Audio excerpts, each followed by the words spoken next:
कसा का होईना अजून आपल्याला श्रवणामध्ये तेवढी गोडी आलेली मला कळत नाही, अजून आलेली नाही असं दिसतं मला. तुम्हाला कळत नाही असं मी म्हणणार नाही, तुम्ही हुशार लोक असाल, 60 वर्षाचा अनुभव आहे, पण ऐकावं कसं, शांतता शिस्त जी असते त्याचा थोडा अभावच मला वाटायला. त्यामुळं थोडा राग येऊ देऊ नका. मला काही 1 वर्ष येणार पुढचं काही कारण नाही, परंतु शिस्तीत ऐकलं तर बरं वाटेल. आणि प्रतिसादाची अपेक्षा नका देऊ, पण नाही कळलं झोपून जा, कारण मला माहित नाही तुम्हाला कसं आवडतं कीर्तन. मी माझ्या पद्धतीने करणार.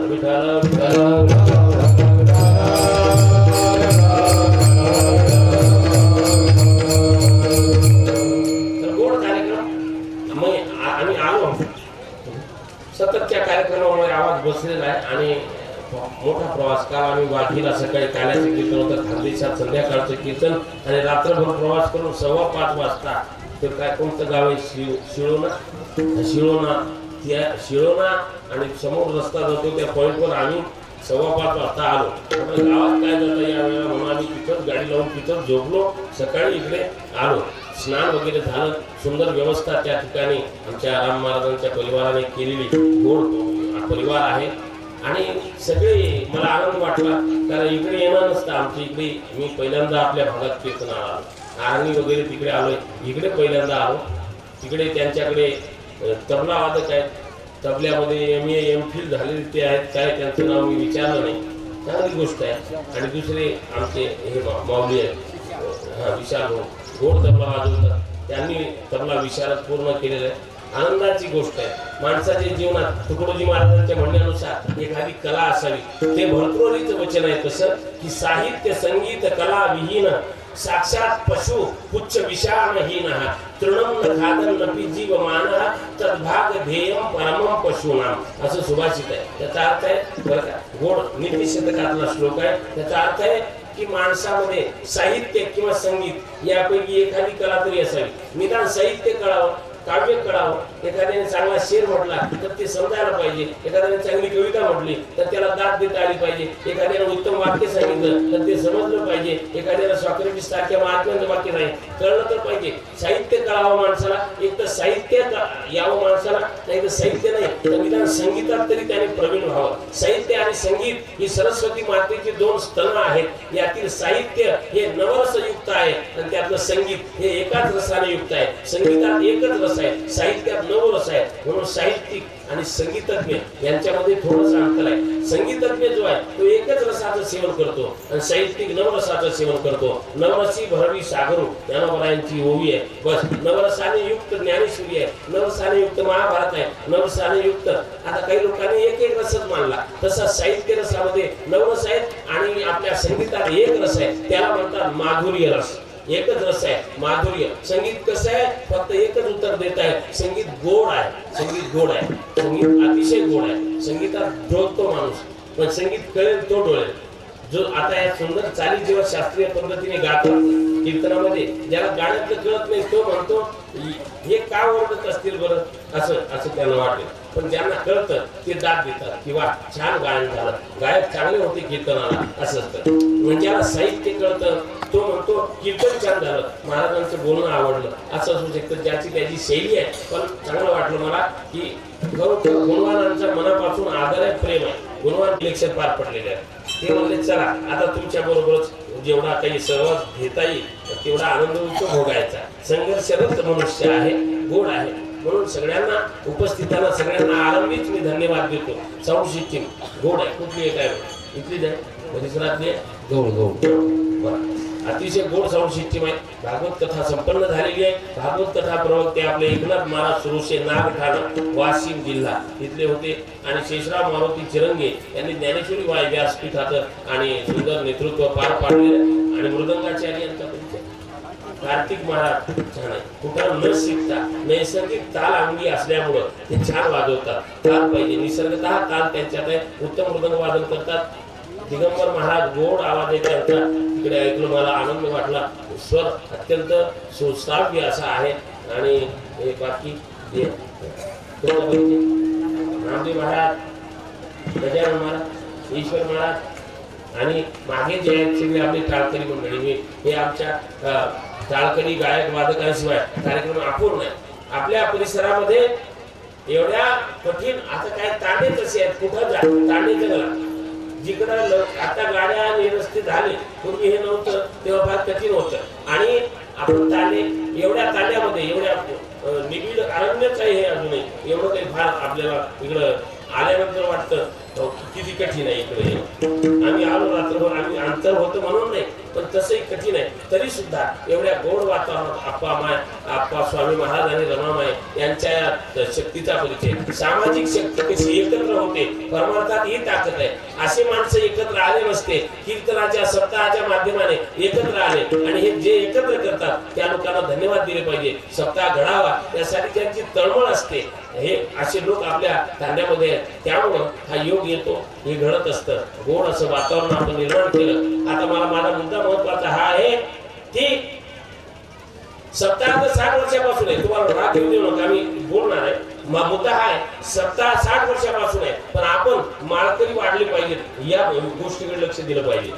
दरवर्षी माळ घातल्या गेली पाहिजे ना. सप्ताह चालू है, एक कवि म्हणतो, बहारों ने कहा चमन बदल गया, सितारों ने कहा गगन बदल गया, तो फकीर ने कहा कुछ नहीं बदला, मुर्दा वही है सिर्फ कफन बदल गया. पण तेच आहे, आतून काही बदल होत नाही. किती दिवस परमार्थ करतो आपण ते महत्वाचं नाही, परमार्थ आपण अंगात रुजवला किती हे महत्वाचं आहे. तुम्ही किती जेवू शकता हे महत्वाचं नाही, खाल्लेलं तुम्हाला पचतं किती ते महत्वाचं आहे. माणूस परमार्थात जुना झाला म्हणजे त्यातला जाणकार होतो असं नाही. परमार्थात जुनं होणं महत्वाचं आहे, परमार्थात अनुभव असणं महत्वाचं आहे. जसं उंच वाढला एरंड तरी का होईल इक्षुदंड, जरी गर्दभ वेगी धावे तरी का अश्वकोण पावे. गाढव वेगाने धावतं म्हणून त्याला घोडा म्हणता येत नाही, आणि एरंडाचं झाड फार उंच वाढलं म्हणून त्याला ऊस म्हणता येत नाही. तसा परमार्थात एखादा म्हणत असते आम्ही जुने माणसं आहोत, जुने आहोत म्हणजे जाणते आहोत असा अर्थ नाही. हा विषय वेगळा आहे. पण मुद्दा हा आहे की आपल्या बरोबर एक गोष्ट लक्षात घेतली पाहिजे, परमार्थाचा उद्देश काय, माणूस घडवणं. हे कशासाठी चाललंय, माणसाला आकार देण्यासाठी चाललेलं आहे. उभा माणूस उभा चालतो म्हणून माणूस नसतो, माणसात काही गोष्टी आवश्यक आहेत. भरतृहरींनी नीती शतकामध्ये 9 गोष्टी सांगितल्या. ज्याच्या ठिकाणी 9 गोष्टी आहेत त्यालाच नर म्हणावं, नाहीतर त्याला नर म्हणता येत नाही असे भरतृहरींचा श्लोक आहे, गोड श्लोक आहे. ते म्हणतात गोड श्लोकामध्ये काय काय लक्षणं पाहिजेत माणसामध्ये. त्यामध्ये सर्वप्रथम सत्संगाची आवड, हे माणसाचं पहिलं लक्षण आहे. ज्यांना ज्यांना आवड आहे ते इथं आहे. आता इथं येणं हे खरंच आवडीमुळे झालेलं आहे हे सांगता येतं, पण भजन वगैरे याची आवड लागायला पुण्य लागतं. सत्संग का करावा हे सांगताना एक फार सुंदर विषय वाचला होता की अगर है शौक मिलने का तो कर खिदमत फकीरों की, ये जौहर नहीं मिलता अमीरों के खजानों में. अमीरों के श्रीमंताच्या खजान्यामध्ये जे मिळत नाही ते इथे मिळतं, ते तिकडे भेटत नाही. सत्संग करावा.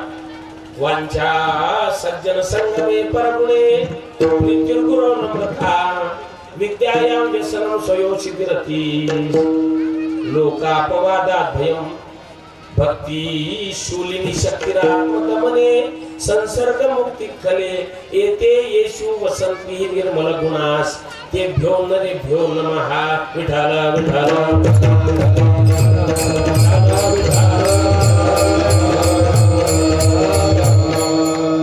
गोड श्लोक आहे का.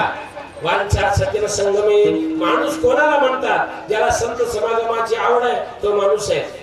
भजन असं आवडत नाही. असं म्हणतात की अंगात ताप जास्त असेल तर भाकर कडू लागते, आणि जीवनात पाप जास्त असेल तर भजन कडू लागतं देवाचं. ताप असेल तर भाकर कडू लागते. दौड़ती भी ना मन क्या जर बीमार पड़ गो तो मनो भिगो पड़ गो सलाइन ले ले निस्ता सलाइन में जगो आतरादन बादी दौड़ बिना बात घरे तांडी बाटी कर दी बाटी खो आतरी बाटी खो अब गोली खायर से गोली करे भूकच कोण एक कोण खो एक कोण जरी काल दे करो मुंडो बाटी कडू लागलीच आ भाकर कडू लागते. भाकर कडू नाही, तोंड कडू पडले तापेमुळे. असे अंगात ताप आहे तर भाकरच कडू लागणार, आणि जीवनात पाप असेल तर भजन करू लागणार. कीर्तनात बसून कीर्तनात मन न लागणं हे मानसिक पाप असतं. हात चांगले असून टाळी वाजवण्याची इच्छाच होत नाही, कीर्तनात बसू नये. सगळे टाळी वाजवतात पण हे बसलं म्हसोरासारखा टाळीच वाजवत नाही, तर हे काही पाप आहे. आणि जीभ चांगली असूनही जो वाणीने विठ्ठल नामाचा उच्चार करत नाही ते वाचिक पाप आहे, ते पापच म्हणायचं. वाणी सगळं चालू आहे, भजन चालू आहे, तरी आपली जीभ हालत नाही, विठ्ठल विठ्ठल म्हणत नाही. अडचण काय? आपल्याला माहिती आहे अर्जुनाचे अंगावरचे केस कृष्ण कृष्ण म्हणत होते, जनाबाईच्या गौऱ्या विठ्ठल विठ्ठल म्हणत होत्या, शबरी माता ज्या मार्गाने गेली त्या मार्गातील माती राम राम म्हणत होती, ज्या झाडाला हात लावला त्या झाडाचे पान राम राम म्हणत असे. आमच्या चोखामेळ्यांची हाडं किंवा गुरुजामध्ये गुरुजांगावर पडून मृत्यू झाला, त्यांच्या हाडाचा सुगंध त्याला भुक्याचा वास होता, भुक्याचा सुगंध होता आणि हाडातून विठ्ठल विठ्ठल ध्वनी येत होता. आता मेलेले हाड, त्यांच्या हाडातून विठ्ठल विठ्ठल आवाज येतो, जनाबाईच्या गौऱ्यातून विठ्ठल विठ्ठल आवाज येतो. आपल्याला चांगलं तोंड आहे, आपण जिवंत आहोत, विठ्ठल विठ्ठल म्हणायला पाहिजे की नाही म्हणायला पाहिजे? म्हणायलाच पाहिजे. अडचण काय? म्हणत जा, भजन करीत जा. आणि हेच वैभव आहे मुखाचं. मुखाची श्रीमंती काय? तोंड गोड कशाने होईल, तोंड सुंदर कशाने होईल? तोंड सुंदर होतं नामोच्चाराने, असे वर्णनच आहे. वाणी पवित्र आहे नामोच्चाराने. हस्तस्य भूषणम दानम सत्यम कंठस्य भूषणम श्रोत्रस्य भूषणम शास्त्रम भूषणे किम प्रयोजनम. हाताचं भूषण आहे दान. हात ते जे दान देतात. सप्ताह चालू आहे, दान दिलं पाहिजे. आपले लोक सप्ताह चांगला करतात. आता मला सांगितलं 82 किती 5,000चे 22 लाख रुपये केले आणि मंदिर बांधलं तिकडे जगदंबा आणि शिवराम महाराजांचं. बरोबर? आता मला सांगत होते भाऊ, हा एवढा पैसा आहे, हे हळूहळू वाढवलं, युक्ती प्रयुक्तीने केलं. बऱ्याच लोकांकडे पैसे आहेत पण सप्त्यात देत नाही. हाताचं भूषण आहे दान. दान करत जा. दान देण्यासाठी 2 अधिष्ठान सांगितलेले आहेत. दान तो करतो, एक तर दान देण्यासाठी शक्ती पाहिजे आणि दुसरी दान देण्यासाठी श्रद्धा पाहिजे. दान देण्याची शक्ती असावी आणि श्रद्धा असावी. एक वाक्य आहे हिंदीमध्ये मला फार आवडलं. वाक्य असं आहे, तुम्हाला समजेल, लक्षात येईल, तर प्रतिसाद तुम्ही जरूर द्या. असं म्हणतात की जिनके पास, कुछ लोगों के पास देने के दिन होते हैं लेकिन देने का दिल नहीं होता. कुछ लोगों के पास देने के दिन होते हैं, दे सकते हैं, देने के दिन है लेकिन देने का दिल नहीं होता. और कुछ लोगों के पास देने का दिल होता है लेकिन देने के उनके दिन नहीं होते. ते देऊ शकत नाही. काहींना वाटतं खूप द्यावं पण जवळ काही नाही, काहींच्या जवळ खूप आहे पण देण्याची मानसिकता नाही, भिकारचोट मानसिकता. लिया वर्गणी 200 रुपये. 200 रुपयात काय होते?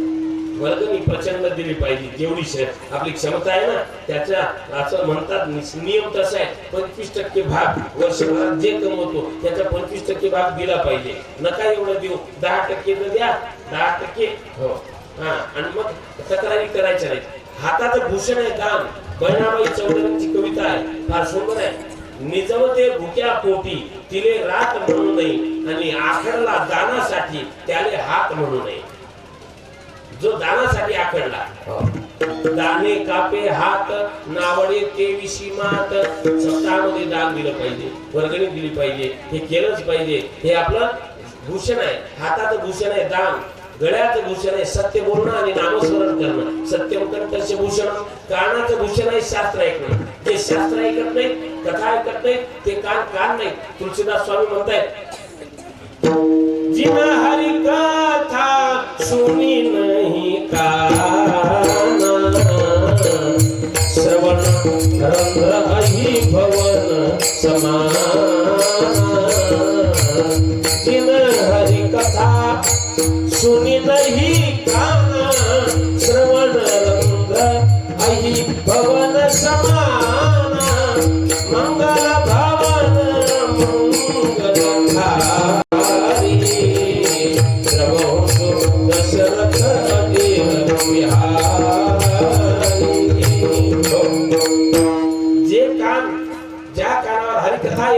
ते कान नाही, ते सापाचं बीळ आहे.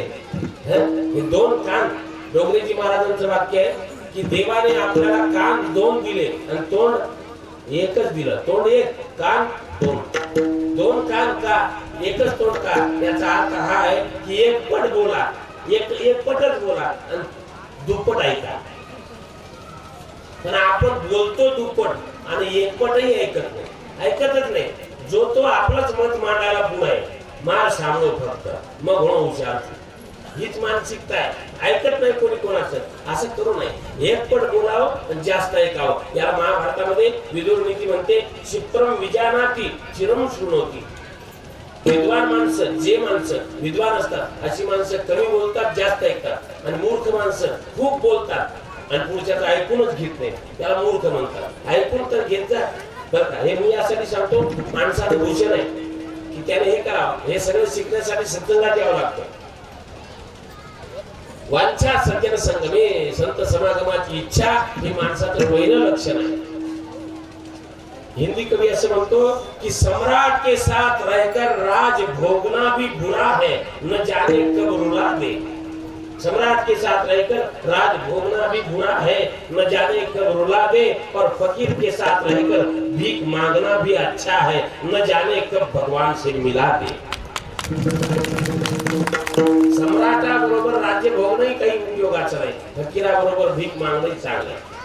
हे भीक मागा. पण असं म्हणतात, एक वाक्य आहे की घी का तो दर्शन भला, खाना भला न तेल, साधू सो झगडा भला, ना साकट सो मेल. वाक्य छान आहे, तो कबीरांचं वचन आहे. घी का तो दर्शन भला, तूप हे मंगल पदार्थात त्याची गणना होते. सकाळी घराबाहेर पडताना तूप पाहून जावं. तूप जे आहे ना, तुपाचं दर्शन घ्यावं मग बाहेर पडा, चांगलं मानलेलं असतं. तूप चांगलं आहे. आता आणि साधू संतही घरी आले, तूप तर खाऊ घातलं पाहिजे, तसं पाहिलं तर तूप दिलं पाहिजे. पण नसेल तुम्हाला द्यायचं तर देऊ नका, पण नुसतं दाखवायचं महाराज आले म्हणजे. तुपाचा डब्बा बापू, घीच देख ना, मेलदूचो आबो मेल दो नाही काही करायचं, नुसतं काढायचं घेर डब्बा दे रे कोणी दोच मग जमीनच रे येतो दखाळो निसता. घी का तो दर्शन भला, खाना भला न तेल, तेल खाणं चांगलं नाही. साधू सो झगडा भला, साधू बरोबर भांडण झालेलं चांगलं, पण ना दुष्टा बरोबरची मैत्री कामाची नाही. याला म्हणतात. आणखी एक शास्त्र सुभाषित आहे, हे महाराज आहेत म्हणून मी हे सांगतोय, नाही तर मला माहित आहे नॉर्मल फार जास्त संस्कृत बोलून काय उपयोग आहे. अव्यवस्थित चित्तस्य प्रसादोपि भयंकरः, व्यवस्थित प्रशांतात्मा कुपितोप्य भयंकरः. जो व्यवस्थित आहे, व्यवस्थित आणि प्रशांत चित्ताच्या माणसाने राग जरी केला तरी त्यात नुकसान नाही, पण अव्यवस्थित चित्ताच्या माणसाने कृपा केली तरी घातकच असते. याकरता व्यवस्थित म्हणजे साधू संत यांचा सहवास केला पाहिजे. काय होतं त्याने? भारतातील एक प्रसिद्ध तत्वज्ञानी दार्शनिक रजनीश ओशो यांचं वाक्य आहे, मला फार आवडलं. ते म्हणाले, संत कभी स्वर्ग में नहीं जाते. आपल्याला वाटतं साधू मेल्यावर स्वर्गात जातील, मोक्ष वगैरे काय. ते म्हणतात नाही नाही, ऐसा नहीं है. संत कभी स्वर्ग नहीं जाते, संत जहां जाते हैं वहां स्वर्ग बन जाता है. और दूसरी बात, पापी कभी नरक में नहीं जाता. पापी कभी नरक में नहीं जाता, पापी जहां जाता है वहां नरक बन जाता है. दुसरे एक वाक्य मी ऐकलं की साधू कधी खरं बोलत नसतात. साधू खरं बोलत नाही, साधू खरं बोलत नाही. साधू जे बोलतात ते खरं होतं, त्याला म्हणतात साधू. जे बोलतील ते खरं. बरं, ही ताकद आहे. म्हणून वांछा सज्जन संगम हे संत समागमाची वांछा असावी. चला पुढे, हे माणसाचं पहिलं लक्षण आहे. दुसरं लक्षण आहे, मी मुद्दाम सांगतोय, परगुणे प्रीती. परगुणे प्रीती माणसाचं दुसरं लक्षण आहे. दुसऱ्याच्या गुणावर प्रेम करणं. दुसऱ्याचे गुण दिसले तर त्या गुणावर प्रेम करता आलं पाहिजे. कोणी चांगलं गातो तर त्याला म्हणण्याची एवढी आपल्यामध्ये कुवत पाहिजे, किंवा छान गातात ते. आपण जरी एखाद्याला म्हटलं छान गातात ते महाराज, तर दुसरा म्हणतो ठीक आहे, एवढं काही खास नाही, पण पोटापुरतं येतं बिचाऱ्याला. ही आपली प्रतिक्रिया असते. असं बोला. परत नाही प्रीती, दुसऱ्याच्या गुणावर प्रेम करा. बरं, त्याच्या पुढचा महत्वाचा विचार आहे गुरु नम्रता. माणसाचं लक्षण आहे, जे गुरुजन आहेत त्यांच्या पुढे नम्र राहावं. आपल्यापेक्षा ज्ञानी माणसं पुढे आले तर नम्र असावं. गुरु नम्रता. विद्या व्यसन माणसाचं चौथं लक्षण आहे. विद्या अभ्यासाचं व्यसन त्याला असलं पाहिजे. खूप वाचन केलं पाहिजे. आज मुलं मोबाईल मध्ये गुंग आहेत. माणसं आता बापच कधी पुस्तक घेत नाही तर मुलं काय पुस्तक घेणार आहेत. मुलगा ते करतो, संतान ते करत असते जे बाप करतो, आई करते.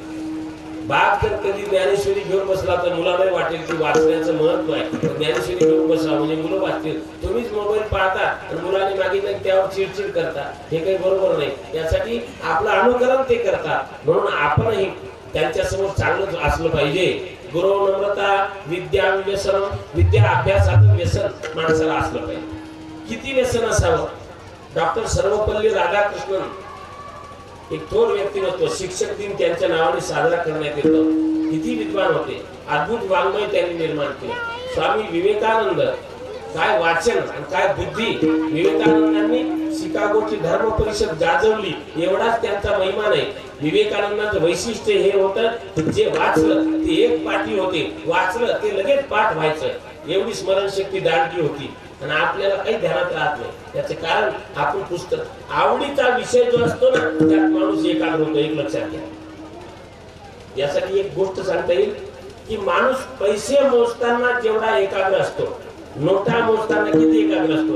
एक एक नोट सुद्धा चुकली नाही पाहिजे. एकदम तल्लीन होऊन एकदम उपासना चालली आहे जशी काही.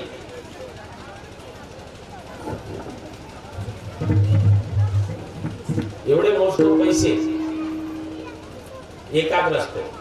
असं म्हणलेलं की पैसा गिनते समय हम जितने एकाग्र हो जाते हैं उतने एकाग्र यदि नाम लेते समय हो जाए तो उसी क्षण मुक्ति निश्चित हो जाती है. त्याच क्षणी माणूस मुक्त होईल जेव्हा आपण पैसे मोजताना एकाग्र होतो, पण भजनात एकाग्रता लागत नाही. इकडं तिकडं विचलित असतो. विद्याभ्यासाचं व्यसन लागलं पाहिजे. संसारामध्ये असताना स्वयोषिती रती, आपल्याच पत्नीवर प्रेम करावं हाही फार मोठा माणसाचा गुण आहे. आपली पत्नी सोडून परस्त्रीकडेच पाहत राहणं हा सगळ्यात मोठा दोष आहे. भरतृहरींनी मुद्दाम हा विषय घातला यामध्ये. स्वयोषिती रती. पुढचा विषय सांगितला फार महत्वाचा आहे. लोकापवादात भयम. माणसाने कसं राहावं, लोक आपली निंदा करतील असं जगू नये आणि आपणही कोणाची निंदा करू नये. हे माणसाचं 6वं लक्षण आहे. माणसाचं 7वं लक्षण आहे महादेवाची वा भगवान विष्णूची भक्ती जीवनात असावी. 8वं लक्षण आहे आत्मसंयम आणि 9वं लक्षण आहे दुष्ट दुर्जनाच्या सहवासापासून मुक्ती. या 9 गोष्टीपैकी एखादी गोष्ट जरी आपल्यात असेल तर आपण नर बनवण्याच्या योग्यतेचे आहोत. विठ्ठल विठ्ठल.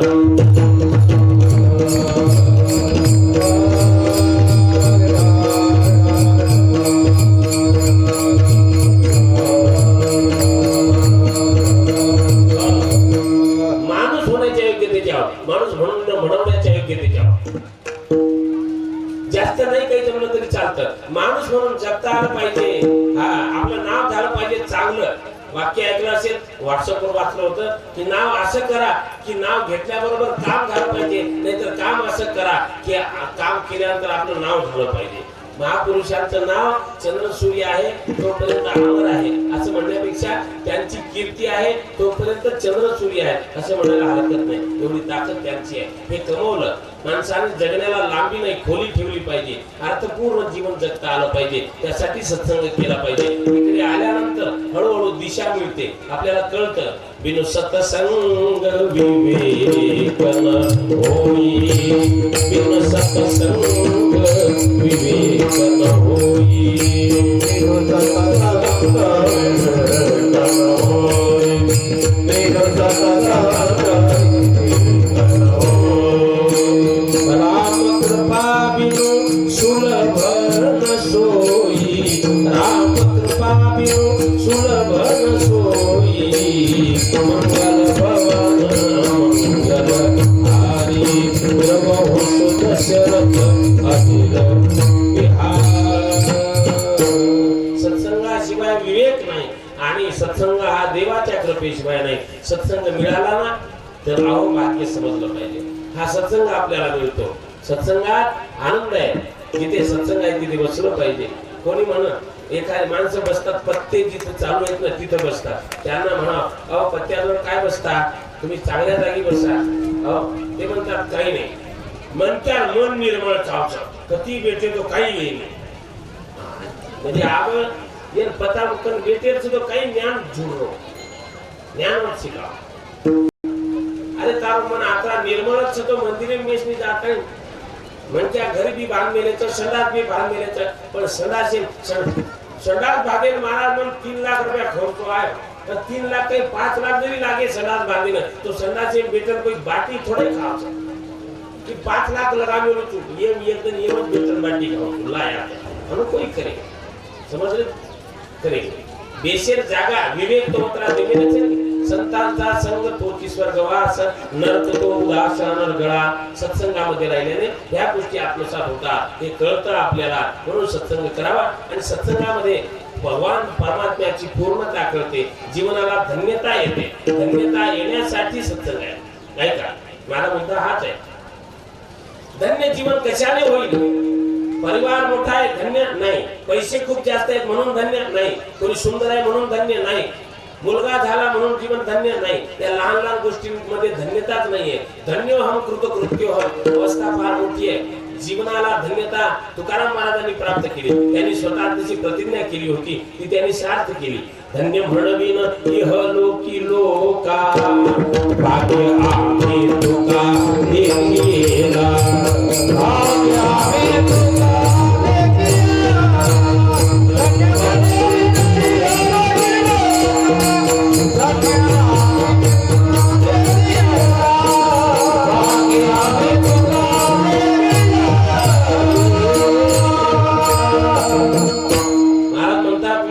लोकांच्या मुखातून वधवून घेईल. धन्य म्हणवीन इहलोकी लोका भाग्य आम्ही तुका देखीला. आम्ही तुकाराम महाराजांना पाहिलं, आम्ही भाग्यवान आहोत हे वधवून घेईल. आणि एवढी धन्यता त्यांनी संपादन केली. कोणी किती मोठा असू द्या, एक सुंदर अष्टक आहे, त्या अष्टकामध्ये असं वर्णन आहे. षडंगादि वेदो मुखे शास्त्र विद्या कवित्वादि गद्यम सुपद्यम करोति हरिरंगि पद्मे मनश्चेन्न लग्नं ततकिम ततकिम ततकिम ततकिम. सुंदर अष्टक आहे आचार्य शंकराचं. ते म्हणतात ए भाई हे भाई हनुमत करो इम देखो कीर्तन सांगो याडियो मनोमते याडियो शांत कीर्तन सांग. षडंगादि वेदो वेदाचे 6 अंग एखाद्याने पाठ केले एवढं सांगत बसत नाही, कारण त्यात तो फार रस नसतो आपल्याला. वेदाचे शिक्षा कल्प व्याकरण निरुक्त छंद ज्योतिष 6 अंग पाठ आहेत. वेद पाठ आहेत. ऋग साम यजु अथर्व जिभेवर खेळतात त्याच्या बरं का. आता दंडक्रम पारायण विधी पूर्ण केला नगरच्या मुलाने, काय मोठी ख्याती केली, जगभर नाव झालं त्याचं.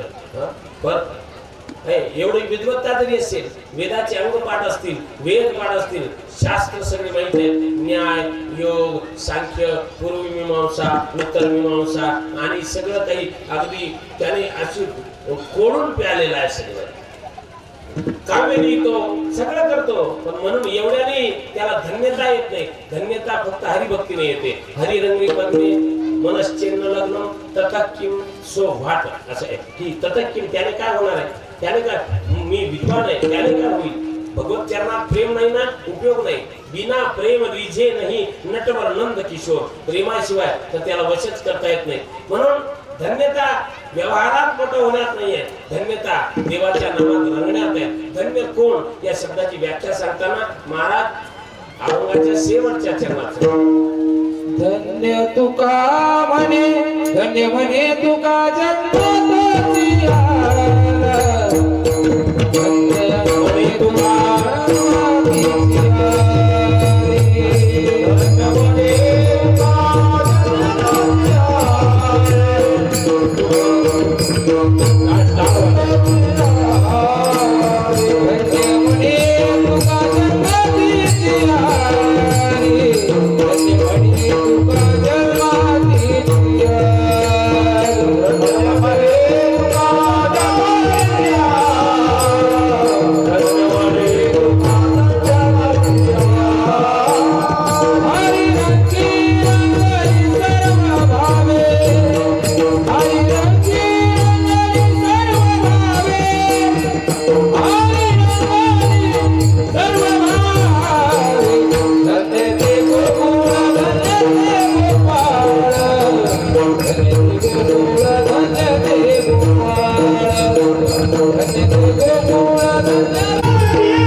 जन्म आली हरिरंगी रंगली सर्व भावे.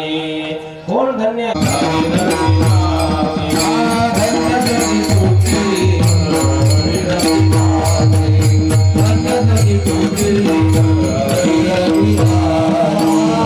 कृष्ण वासुदेव रामकृष्ण हरिरंगी नाचे.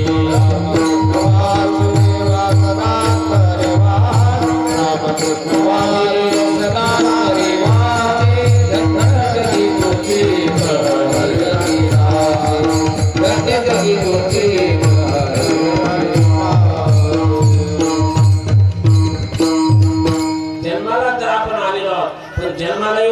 ते आहेत जे हरिरंगामध्ये रंगतात. नाचणं शब्द नाथांनी वापरलाय. जगामध्ये तोच एक धन्य आहे जो हरिरंगात नाचतो. नाचणं आपलं आता आपण शिमग्यामध्ये नाचतो. लग्नाचे दिवस आले आता जवळ बँड वाजला की पॅन्ट फाटोस तर नाचतात, आहे की नाही? खरे मी म्हणतो बँडच्या तालावर पॅन्ट फाटोस तर नाचण्यापेक्षा कीर्तनामध्ये टाळ घेऊन थोडं नाचा, जीवन उद्धार. नाचू कीर्तनाचे रंगी, नाचू कीर्तनाचे रंगी. ज्ञानदीप लावू जगी, नाचू कीर्तनाचे रंगी. ज्ञानदीप लावू जगी, ज्ञानदीप लावू जगी. नाचू कीर्तनाचे रंगी, नाचू कीर्तनाचे रंगी. ज्ञानदीप लावू जगी, नाचू कीर्तनाचे रंगी. ज्ञानदीप लावू, ज्ञानदीप लावू जगी. नाचू कीर्तनाचे रंगी, नाचू